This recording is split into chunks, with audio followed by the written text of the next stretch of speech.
Baik, bismillah. Assalamualaikum warahmatullahi wabarakatuh. Waalaikumsalam warahmatullahi wabarakatuh. Alhamdulillah ya, hari ini kita ketemu lagi dengan kami di Posko Kesadaran, pusat kos-kosan kesadaran ya, yang diselenggarakan oleh Mataram Liberation Institute. Ya. Alhamdulillah. Alhamdulillah hari ini kita kedatangan tamu spesial nih Kang Apri. Ya. Subhanallah. Apa kabar Bang Ali? Senyum dulu lah Bang. Tegang banget. Ini beliau ini salah satu bisa kita bilang pakar ekonomi Islam ya.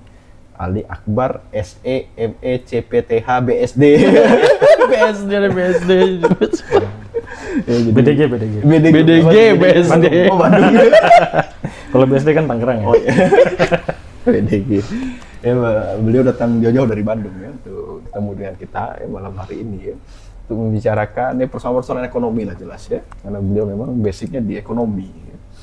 Nah, jadi ini ya, kita mau bicara begini Bang, terkait dengan yang hari ini sedang ramai sebenarnya, jadi banyak hiruk pikuk hari ini. Salah satu problem itu karena anggota DPR ini anggarannya kegedean gitu. Jadi berapa Bang? Bukan sih gede sih, gede banget. Gede banget, 100 juta lebih ya, satu orang satu bulan. Dan jumlah anggota DPR itu 500 lebih. 580 orang. Kalau di total ya bisa 29 miliar per bulan untuk bayar orang-orang itu. Dan itu baru tunjangan. Belum gajinya, fasilitas mobil, dan naik lagi kemarin macam-macam lah. Suaranya lebih gedean Bang. Ini nanti kita cut ya. Itu tadi suaranya gede. Nah, jadi itu Bang. Ini saya punya pertanyaan ya untuk Bang Ali ya. Terkait dengan tunjangan itu gitu. Nah dalam Islam sendiri ya, itu sebenarnya pejabat-pejabat itu digaji nggak sih ya? Sama nggak dengan kejadian apakah mungkin ya ketika mungkin dalam sejarahnya atau memang dalam konsep Islam sendiri ya, itu pejabat-pejabat dimungkinkan mendapat gaji sebesar itu ya. Jadi dua hal yang sebenarnya ya, artinya kalau bicara gaji ya pasti dapat, hanya sebesar itunya itu ya perspektifnya beda. Kenapa? Karena dari sisi basis paradigmanya beda, sistemnya juga beda. Hanya memang persoalan gaji ya pasti dapat ya. Di zaman Nabi sendiri, di zaman Abu Bakar, Umar, Utsman itu kan beliau melanjutkan estafet kepemimpinan Islam itu. Dan memang rata-rata di masa-masa kepemimpinan mereka itu malah menolak untuk digaji. Ya. Tapi tetap gaji, namanya gaji atau upah? Sebetulnya bisa dikatakan semacam tunjangan, ya semacam tunjangan. Kenapa? Karena kalau gaji itu dia lebih ke, kalau kita kembalikan ke definisi kan ijaroh ya, ijaratul ajir. Jadi seperti perusahaan lah, karyawan digaji, job desk-nya apa jelas gitu. Hanya mungkin lebih familiarnya sekarang disebut gaji saja lah ya, biar lebih mudah lah kita coba sederhanakan gitu. Digaji pun itu hanya untuk kebutuhan pokok memang, untuk memenuhi sandang pangan papan itu. Jadi untuk makanan, pakaian, sama tempat tinggal. Tapi begini Bang, kayaknya perlu juga sih teman-teman ya, diberikan gambaran. Tadi mulai mengenal lah ya, mulai mengenal istilah-istilah akad di dalam Islam gitu loh. Jadi misalkan kalau kita mau samakan dia dengan gaji ujroh, sebenarnya kan kalau sepemahamanku, nah ini Bang Ali bisa meluruskan ya. Itu sebenarnya akadnya ujroh antara pejabat ya, misal pemimpin termasuk bawah-bawahannya ya, yang kategorinya penguasa, gubernur, itu sebenarnya dalam Islam di ujroh, digaji ya, karena dia melakukan satu tugas tertentu atau akad apa gitu loh. Iya, artinya kalau kita coba ambil dari si definisinya ya, memang lebih dekatnya ke ujroh, ke gaji. Hanya kan itu harus ada yang memperkerjakan. Dalam hal ini kalau memang rakyat sebagai yang memperkerjakan, memang harus ada akadnya tuh. Karena kan agar sah, akad itu harus ada dua belah pihak yang sama-sama ridho nih. Nah makanya kemarin simpang siur juga kan, mewakili rakyat. Kita nggak ridho itu udah digaji segitu. Mewakili rakyat gitu kan, mengatasnamakan rakyat. Tapi kok gajinya ditentuin sendiri gitu. Tunjangannya ditentuin sendiri. Nggak ada nanya tuh, dia langsung rilis aja. Itu dia makanya. Jadi tapi berarti dia double nggak sih, maksudnya gaji sendiri terus tunjangan berarti kan? Nah itu kerancuan di sistem sekarang kan begitu. Jadi ke gajinya ada, tunjangannya ada. Kalau dalam Islam nggak bisa. Dia cukup satu. Kenapa, Kalau Bang? Hah? Kenapa? Ya karena itu kan dana umat ya. Dana umat. Nggak, maksudnya dari Rasul ada larangan nggak? Ada Memang ada larangan, artinya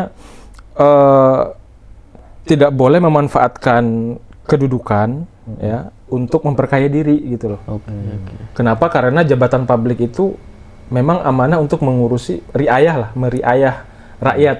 Statusnya amanah gitu ya? Statusnya amanah yang memang itu harus dipertanggungjawabkan secara publik juga. Bahkan sebelum dilantik itu yang dilakukan sekarang memang betul kan, ada laporan kekayaan.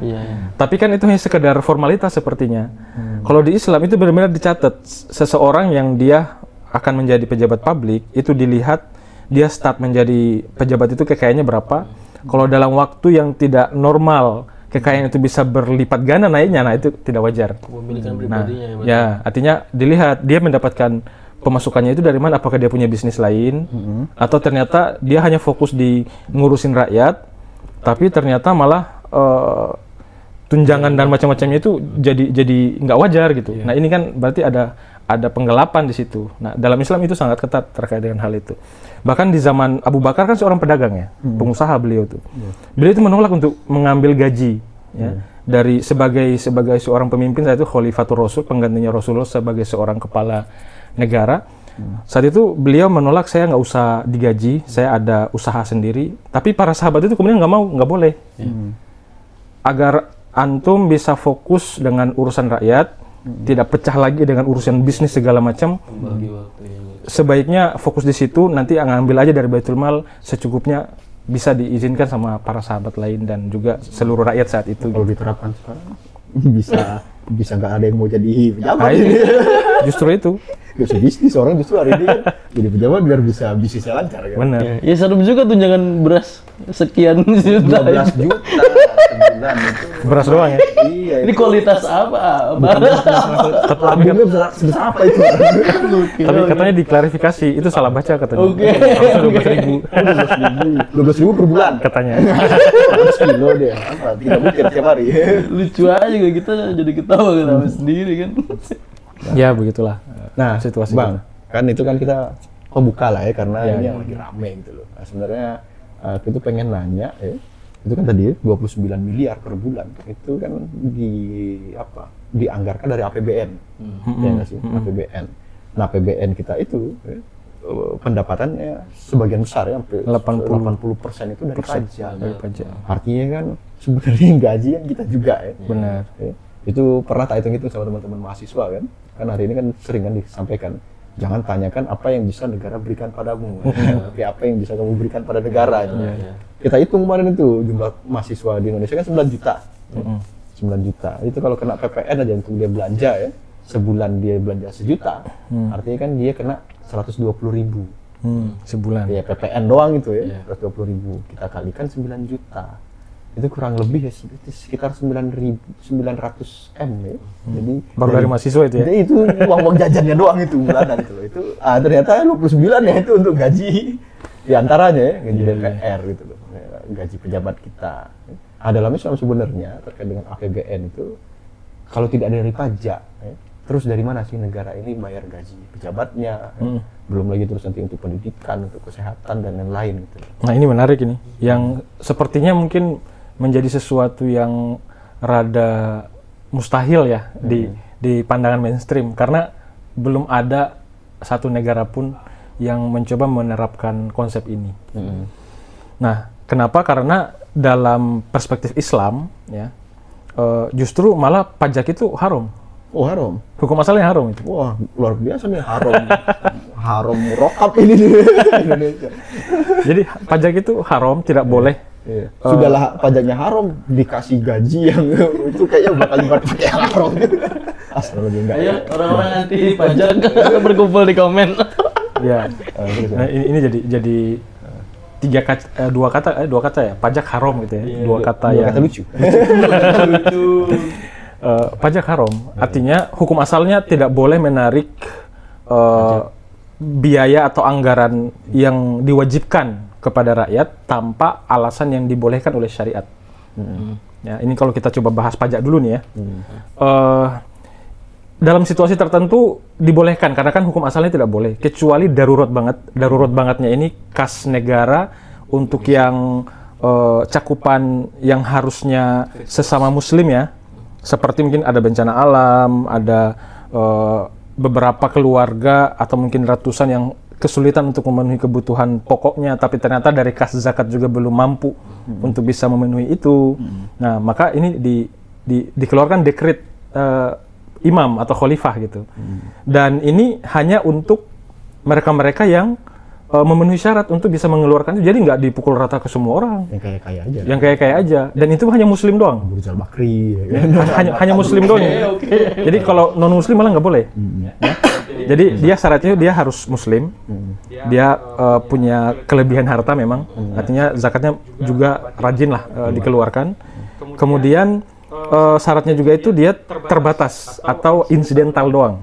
Ya. Kalau sudah tercukupi sudah nggak boleh lagi. Jadi memang sudah ditotal kebutuhan yang diperlukan ini berapa, ditotal jumlah yang kira-kira bisa memenuhi ini agnianya ada berapa itu dibagi sesuai dengan kemampuannya masing-masing. Itu yang non muslim tuh, ya. Jangan takut, tetap bisa kaya kok. Gitu. Tetap bisa kaya. Jadi mereka malah nggak ditarikin mereka tuh. Makanya berdoa lancar, tidak ada paceklik, ada bencana. Benar. Ya soal pajak tadi ya, jadi emang hukum asalnya itu haram ya. Banyak dalil yang menyatakan itu. Salah satunya itu la yadkhulul jannah shahibul maksi. Jadi istilah maksi ini memang sebagian ulama itu mengasihkan bea cukai, tapi kan kalau kita lihat secara makro bea cukai itu bagian dari pajak. Jadi ya pajak juga sebetulnya gitu. Jadi tidak boleh kita memungut pajak. Jadi para pekerja-pekerja yang memang tugas mereka memungut pajak itu sebetulnya harus hati-hati dengan larangan ini, khawatirnya mereka kena juga gitu. Nah, ini mungkin untuk muhasabah lah ya teman-teman yang masih kerja di pajak, silakan dipikirkan lagi. Hati-hati kalian karena ini dilarang. Neraka jahanam. Jahanam itu jahanam. Ya Masya Allah, semoga tidak lah ya, masih ada kesempatan untuk kita berbenah ya, kita coba muhasabah lagi. Intinya kalau kita lihat secara objektif, secara kekuatan dalil, memang dalam Islam ini pajak justru nggak boleh, ya haram lah. Kalaupun tadi dibolehkan ya pada situasi tertentu, sebagaimana babi kan haram ya. Tapi kalau untuk menyambung hidup itu dengan kadar yang cukup hanya untuk bisa bernapas ya bolehlah kita makan lah gitu. Ada rukhsah, ada darurat. Ya, jadi kalau ke hutan bawa babi ya. Bawa babi, bekal jadi situasi pajak itu kayak gitu. Ya. Hukum asalnya kita nggak boleh. Semenarik apapun mau bisa beli Robicon atau apa gitu ya. Ya tetap itu nggak boleh untuk kemudian kita gunakan sebagai apalagi selalu dinaikkan presentasinya sementara yang bayar pajaknya ini makin tercekik kan ini zolimnya double ini. Sekarang kan coba pajak PPN 12%, belum kita punya motor bayar pajak, PBB. Semuanya, nggak kayaknya bentar lagi napas pun di pajak. Napas. Coba bayangkan. Oksigen kan ada pajaknya. Coba bayangkan kita pakai sistem Islam tuh. Bisa tenang kita istilahnya pengusaha-pengusaha juga ya. Benar. Batinya itu untungnya itu benar-benar full bisa dirasakan sendiri. Nah, tapi sebetulnya Indonesia itu bisa dikategorikan sebagai darurat nggak sih gitu maksudnya? Darurat apanya nih? Sehingga harus mengambil pajak gitu maksudnya. Nah, ini menarik ini. Justru Indonesia ini mestinya tanpa pajak, tanpa utang, itu bisa jadi negara superpower malah. Kenapa? Karena sumber daya alam Indonesia itu sangat melimpah. Hampir semua sumber daya alam kita itu nggak pernah keluar dari 10 besar. Sawit kita nomor 1 di dunia. Nikel kita itu yang mensuplai kebutuhan nikel global 50% ke atas. 50% loh. Ya. Kemudian untuk biota laut kita itu 10 besar juga menyumbang karena kan kita maritim, ya, banyak sekali hasil lautnya gitu. Belum lagi hutan. Ya. Apalagi batu bara, wah itu kemarin Eropa lagi kembang kempis persoalan batu bara, kita justru malah surplus dan banyak ekspor. Tapi hasilnya kemana? Enggak, sebetulnya kita sebetulnya keluar dulu dari hal-hal yang memang itu sifatnya sudah, ya sebetulnya kan kalau sumber daya itu kan sudah ada kontrak kan ya. Betul. Maksudnya dan kita memang dapat Indonesia tuh dapat persentasenya berapa persennya gitu kan. Sehingga ya sebetulnya nggak bisa ngotak-ngatik itu kan gitu. Berarti kita bicara faktual dulu ya. Yang ada sekarang gitu sebetulnya Indonesia tuh bisa dikategorikan sebagai darurat nggak sih sehingga pajak itu ditarik gitu tanpa kemudian tadi apa namanya sesuatu yang tidak ada di tangan kita gitu kan. Gitu sih. Ya sebetulnya kalau memang kita bicara fakta, kalau di Islam kan kita nggak bisa jadiin fakta itu sebagai sumber hukum. Artinya fakta itu terkadang memang selalu balik kepada yang mencoba menggunakan fakta ini sebagai apa. Kalau mau disebut darurat, yang bikin kita darurat ini siapa? Dan dalam fikih Islam, darurat itu juga ada definisinya. Artinya nggak bisa semua hal kita anggap darurat. Nanti semua atas dasar darurat bisa dilabrak semua tuh syariat gitu. Jadi emang harus ada nasnya juga, harus ada dalilnya. Jadi darurat itu terkait dengan hidup dan mati. Ya, artinya kalau memang negara ini nggak bisa hidup ya dengan apa yang dia punya hari ini, kemudian benar-benar harus mengambil pajak. Nah, dalam kondisi ini ya boleh saja gitu. Karena kan tadi memang situasi insidental boleh. Hanya kan ini bukan lagi insidental. Dari APBN defisit misalnya, wah ini darurat nih gitu kan. Langsung itu juga. Jadi memang kompleks kita ya. Jadi memang balik lagi ke makronya, ya, paradigma berpikir makronya. Nanti kemudian melahirkan APBN. Dari sisi APBN ini saja kan, kalau kita coba tarik ke Undang-Undang Dasar 45, pasal 33 ayat 3 itu kan persoalan sumber daya alam itu dikelola oleh negara. Tapi ternyata setelah amandemen keempat, itu ada tambahan ayat keempat. Ayat keempat itu, semua sumber daya alam yang di ayat 3 tadi itu dikelola secara demokrasi ekonomi. Balik lagi kan, berarti liberal ini. Berarti terjadi liberalisasi sebetulnya dari hulu, dari hulu undang-undang ini. Nah, nyambung ke kebijakan semua membernya PBB itu untuk dari 2015 ke atas itu ada namanya SDGs, Sustainable Development Goals. Itu targetnya ada 17 poin itu. Di antaranya ada liberalisasi ekonomi dan seterusnya. Makanya itu dia masuk ke RPJM, RJPN ya, rencana jangka panjang Indonesia. Nanti turun lagi ke menengah, turun lagi ke tahunan. Itu kemudian dari situ pemerintah itu menyusun RAPBN. Makanya kenapa setiap tahun APBN itu akan selalu defisit. Sebetulnya itu pintu untuk masuk tadi. Alasannya itu biar ada investor masuk, kemudian ya bisa utang. Sengaja dibuat begitu gitu. Jadi memang semacam cipta kondisi lah. Ya. Alasannya untuk investasi segala macam. Padahal kan sebetulnya kalau benar-benar amanah mau mengelola sumber daya alam Indonesia, beberapa tambang kalau bicara faktual tadi ya, sebetulnya beberapa tahun terakhir itu udah ada beberapa tambang yang sudah habis kontraknya. Diperpanjang. Dan perpanjangnya nggak main-main, ada yang sampai 30 tahun, 60 tahun. Berarti kan ini nggak niat benar-benar membela rakyat ini, ya kan? Berarti kan ada kepentingan di sana main gitu. Berarti ini urusannya bukan sekedar kita nggak sanggup mengelola. Kan? Benar. Ini bukan persoalan kemampuan teknis, tapi ketiadaan kemauan politis. Betul. Bisa, untuk membentuk kebijakan yang pro masyarakat tadi kan. Nah, begini Bang, masuk kan. Oke, tadi ya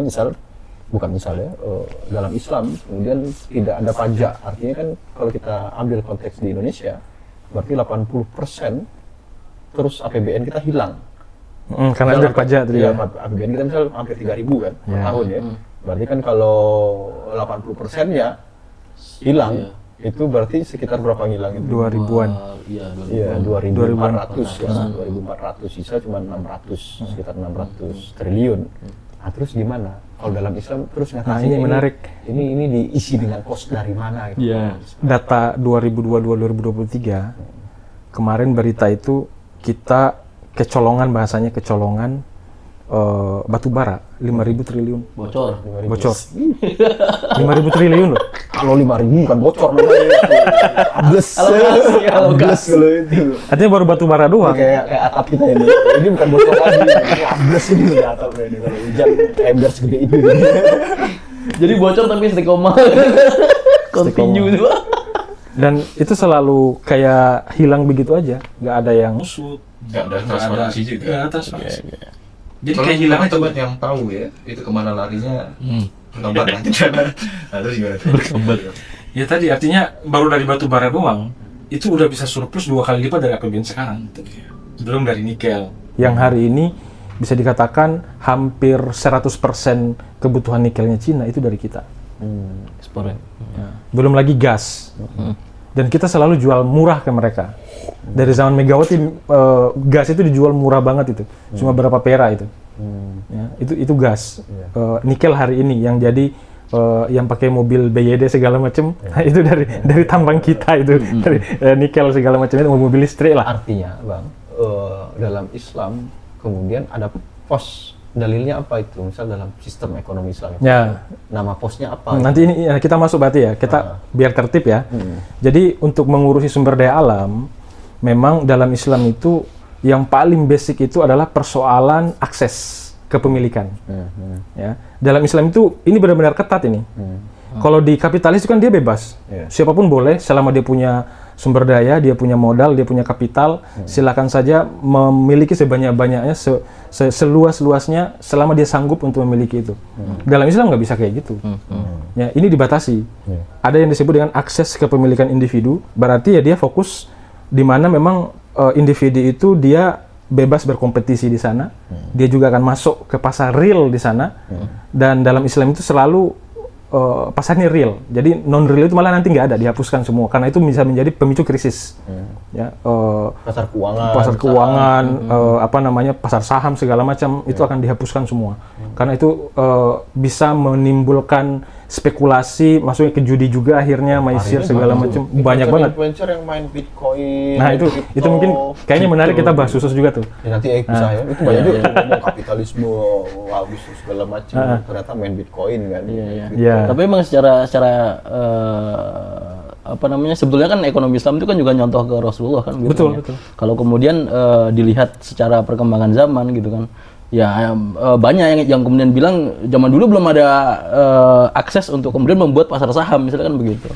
Sehingga ya belum ada model-model seperti itu gitu kan. Terus ya apa kemudian yang menguatkan sebetulnya harus real aja gitu loh maksudnya. Ya artinya kita bisa, sebetulnya bukan berarti nggak ada ya. Hanya mungkin kita aja yang mungkin ditutupi atau kitanya yang kurang semangat mencari sejarah kita sendiri, karena kan di peradaban 1300 tahun itu seolah-olah hilang gitu loh, ya kan, seolah-olah hilang, seolah-olah itu peradaban kosong, padahal kan itu justru peradaban yang isinya banyak banget itu. Betul. Justru menjadi mercusuar peradaban dunia saat itu di situ. Dan pasca Rasulullah berarti kan? Iya, pasca Rasulullah, artinya itu udah mulai rapi. Bahkan Baitul Mal aja kan di zaman Umar, baru kemudian benar-benar ditata secara administrasi segala macamnya gitu. Jadi balik dulu ke tadi ya, ke soal kepemilikan, ada akses kepemilikan individu yang memang tadi ini hanya dibatasi oleh individu-individu saja. Kemudian ada akses kepemilikan umum, artinya akses kepemilikan umum ini berarti tidak boleh dimiliki oleh individu. Karena kalau boleh juga dimiliki oleh individu, terus apa bedanya kan gitu? Berarti kan harus ada perbedaan, ya kan? Dan umum ini berarti bicara hajat hidup orang banyak ini, ya, untuk menjaga bagaimana kepentingan semua orang ini bisa terjaga. Dan kemudian tidak ada yang memprivatisasi, tidak ada yang memonopoli, sehingga si individu tidak boleh mengakses ke sini. Siapa yang bisa mengatur ini? Kalau diserahkan kepada individu kan pasti berebut. Semua orang pengen dong dikasih tambang. Butuh manajemen gitu. Manajemen berarti harus dikelola oleh negara. Nah, negara sebagai pengelola saja, bukan memiliki, beda.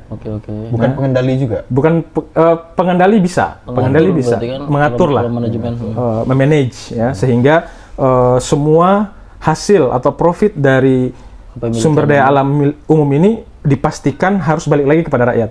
Tapi bukan kemudian nyari profit kan. Kalau hari ini kan kita lihat kayak PLN, Pertamina. Ya, benar. Terus apalagi Pertamina, itu kan ngambil profit dia. Kalau dalam Islam nggak ngambil profit.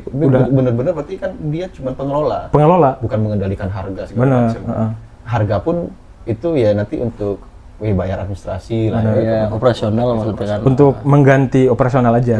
Kalau ternyata operasionalnya tertutupi ya pasti digratiskan. Nah dari sinilah kemudian sekolah itu bisa gratis, rumah sakit, kesehatan, ya, jalan-jalan, tol itu nggak usah bayar harusnya. Berarti nggak ada tuh misal pengumuman misal kayak sekarang kan PLN rugi atau untung itu aslinya nggak ada. Nggak ada. Bukan pengumuman rugi. Itu dia problemnya di situ. Dia udah ngambil keuntungan merugi pula.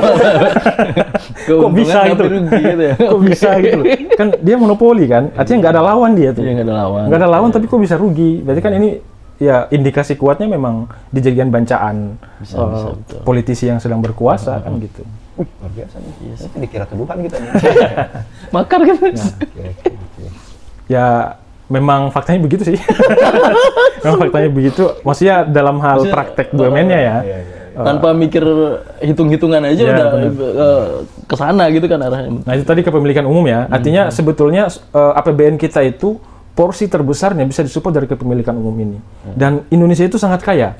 Tadi ya nikel kita 50% kebutuhan global kita yang supply. Kemarin itu baru sempat dulu udah lama ya buka webnya Kemenkeu itu dari sekitar 7 sampai 8 bidang tambang di Indonesia yang sudah baru dieksplorasi dengan asumsi belum ditemukan cadangan baru. Itu totalnya kalau dirupiahkan 200.000 triliun. 200.000 triliun. Itu kalau Berapa kalinya APBN itu? Iya, kalau dibeliin Xiaomi berapanya itu? Xiaomi itu. Masuk sponsor. Dimension ya? Barangkali kan? Barangkali. Iya. Bisa dapat berapa kontainer itu? Ya itu jadi tadi baru 2 ya, kepemilikan individu, akses kepemilikan umum, dan tentunya akses kepemilikan negara. Biar negara nggak ngejar-ngejar rakyat terus. Karena dia merasa berjasa, merasa capek ngurusin rakyat, dibayar dong pakai pajak. Nggak gitu, dalam Islam sistemnya nggak gitu. Memang ada kepemilikan negara sendiri sehingga seluruh operasional negara, dia nanggung dirinya sendiri lah. Nah ini juga bisa banyak ini, bahkan hampir separuh dari sejarah peradaban Islam 1300 tahun ini, yang dulu aktif itu justru di kepemilikan negara ini, karena di sana ada gonimah, ada fa'i, ada khoroj, ada kemudian jizyah dari non muslim gitu ya. Jadi saat itu yang termaksimalkan itu memang dari kepemilikan negara. Yang umum justru malah belum terlalu tereksplorasi karena kan saat itu keterbatasan teknologi juga. Kalaupun sumber daya alam yang termaksimalkan saat itu ya paling dari sumber daya irigasi air, pertanian. Di Madinah kan dia memang sifatnya banyak pertanian gitu ya. Jadi memang saat itu sumber daya alam itu lebih ke apa yang ada di atas bumi. Yang ada di dalam bumi itu belum benar-benar tereksplorasi. Usher. Maksudnya kalau sekarang wah, itu bisa melimpah. Itu nanti khalifahnya mohon maaf ya tahun ini bulan ini masyarakat 200 juta per orang cukup ya. Bagi-bagi bisa banget itu, bisa banget. Iya, bisa banget. Gitu kan jadi ya kan. BLT-nya besar. Ya oke. Itu dia artinya 3 hal ini kan ternyata pengaruhnya sangat besar. Ya, akhirnya ngaruh ke APBN, ngaruh ke kebijakan fiskalnya, ke moneternya, ke situasi pasarnya, ke kebijakan pendidikannya juga. Hari ini kan pendidikan semuanya akhirnya bisnis semua kan. Profit, betul. Dan semua beban itu hari ini Masya Allah cukup beratnya itu dibebankan kepada semua kepala rumah tangga. Dia harus mikirin biaya sekolah anak, harus mikirin biaya kesehatan, harus mikirin kebutuhan-kebutuhan lain, pangan segala macam. Dalam Islam ini semuanya udah aman. Namanya kepala rumah tangga, kepala rumah tangga lagi. Kayaknya pikirannya Bang. Jadi dalam Islam itu kita Muslim itu hanya memikirkan persoalan makan aja. Kenapa? Karena fasilitas sudah dibantu banyak sama negara. Bahkan akan banyak program-program produktivitas, artinya kalau kita kekurangan modal barangkali untuk bisnis, itu bisa diajukan ke Baitul Mal, dikasih secara cuma-cuma. Ya, para pengusaha juga yang dia mungkin sudah mulai jalan, tapi ternyata dalam satu waktu kekurangan modal, dia bisa pinjam tanpa bunga juga gitu dan seterusnya. Jadi sangat terfasilitasi sebetulnya. Sistem yang sangat luar biasa seperti ini kok kita malah takut, malah nolak, kan aneh gitu. Nah, sementara hari ini kita dibebankan semua kebutuhan anggaran dibebankan kepada rakyat, tapi malah merasa fine-fine saja kan gitu. Ini serem juga ada salah satu kemudian tokoh yang bilang kan gitu. Ya kalau ya harus mandiri sebagai seorang individu yang hidup bermasyarakat di negara gitu kan. Sehingga kalau kamu minta tolong negara, ya itu nggak mandiri gitu kan bilangnya, sehingga kan perannya negara itu ngilang sebetulnya gitu kan. Harusnya yang ngomong kayak gitu harusnya ngaca juga gitu. Artinya negara hari ini bergantungnya sama siapa? Iya, betul juga, ya betul. Harus memberikan contoh. Iya. Harus memberikan contoh. Kalau memang negaranya sudah mandiri, tidak menarik pajak dari rakyat, dia wajar berkata kayak gitu kan. Betul. Gitu. Harusnya dia digaji 30.000 sehari. Tapi emang dalam Islam justru Umar bin Khattab saat itu dia digaji cuma sekitar 200 dirham kalau nggak salah sebulan. 200 dirham atau 2 dirham itu hanya untuk kebutuhan makan sehari-hari saja. Bahkan untuk fasilitas dalam Islam itu nggak boleh berlebih-lebihan. Itu bisa dihitung. Para pejabat itu nggak boleh lebih daripada satu mobilnya misalnya gitu. Kalau hari ini. Kalau sekarang kasih motornya Supra X125 gitu kan. Atau mungkin sebagai gambaran Bang, 200 dirham misalnya tadi kan Umar bin Khattab gitu. Maksudnya untuk hidup satu hari itu berapa, ada gambaran nggak gitu? Kalau bukan 200 dirham, kayaknya 2 dirham. Satu hari ya. Satu hari sekitar, kalau 1 dirham itu 200.000, 100.000 berarti satu hari 200.000. Berarti 6 jutaan lah. Sebulan itu 6 jutaan udah cukup itu. Ya masih lebih banyak sekarang ya. Gitu maksudnya. Itu dia. Jadi memang mungkin soal standar hidup bisa berbeda ya. Iya, betul. Tapi memang yang menjadi ukurannya itu adalah 200 dirham deh kayaknya. 200 dirham. Iya. Untuk 1 bulan mungkin. 1 bulan 800.000. Nah, 800. Tapi ini dirham Uni Emirat ya, nggak tahu ya dirham dulu. Enggak, ya. dirham murni itu dirham perak. Satu dirhamnya sekitar 100.000 sekarang. Ya, kurang lebih kayak gitu. Intinya memang tidak menjadi ukuran kehidupan saat itu ya, karena tentunya berbeda. Tapi ya yang menjadi ukuran itu adalah kecukupan. Kafaah, makanya disebutnya kafaah dalam Islam itu. Jadi bukan gaji, kafaahnya dia. Kafaahnya seorang pengurus rakyat ya, yang meriayah umat itu cukupnya untuk kehidupan sehari-hari itu berapa. Kalaupun dia butuh fasilitas ya kepemilikannya tidak boleh dimiliki pribadi. Itu bisa dia mengajukan. Yang memang itu ada urusannya dengan pekerjaan dia. Bukan malah untuk kepentingan pribadi segala macam dia minta tunjangan itu dalam Islam nggak ada. Karena itu bisa melalaikan ya. Karena kan yang paling penting dalam mengurusi umat itu adalah soal amanah. Soal amanah ini juga berat ini. Jadi sebetulnya kalau memang mau pakai Islam, orang itu malah menghindar untuk jadi pemimpin. Pertanggungjawaban itu bukan cuma di dunia, di akhirat. Utsman bin Affan sampai pingsan kan? Iya betul. Sampai pingsan. Nah ini kalau kita coba kaitkan dengan ada hadis yang cukup panjang, di hari kiamat itu nanti ada umat manusia itu kemudian mereka datang dengan pahala puasa, pahala zakat, pahala amalan-amalan solehnya lah. Ini semuanya bisa habis. Kalau dia masih ada dosa-dosa muamalah. Dosa-dosa muamalah itu salah satunya adalah amanah menjadi pemimpin ini. Artinya, kalau kita pernah menzolimi orang, ya, pernah kemudian di dunia itu belum selesai urusan, itu bisa dituntut di akhirat. Nabi yang saya masih ada utang. Mumpung belum jadi. Soalnya sih kalau kaya ya. Makanya kan kalau orang meninggal biasanya kan diminta diikhlaskan gitu ya. Karena khawatirnya dituntut di akhirat. Gitu. Bisa dikejar sampai akhirat itu. Gara-gara 5.000 beli cilok sama alam. Nabi menyebutnya itu orang-orang yang muflis, orang-orang yang merugi. Mereka bangga gitu ya. Bangga bahwa banyak pahala, tapi ternyata pas mau melangkah, wah udah masuk surga nih. Ternyata di belakang ada interupsi. Saya nggak terima dia masuk surga. Dia masih ada utang sama saya. Harus bayar. Bayarnya bukan pakai uang, bukan pakai dinar, bayar pakai pahala. Apalagi pejabat-pejabat yang hari ini banyak janji. Nah, kan? Ternyata tidak dipenuhi. Iya, janjinya ditagih gitu kan. Ditagih sama 270 juta rakyat Indonesia. Wah, nggak kebayang itu. Hati-hati kalian ya. Ini kalau kita bicara akhirat ya, pertanggungjawaban. Artinya dalam Islam itu memang nggak bisa main-main persoalan amanah kekuasaan ini. Ya. Umar bin Khattab aja kan sampai harus mikul sendiri, padahal punya ajudan, punya bawahan banyak lah.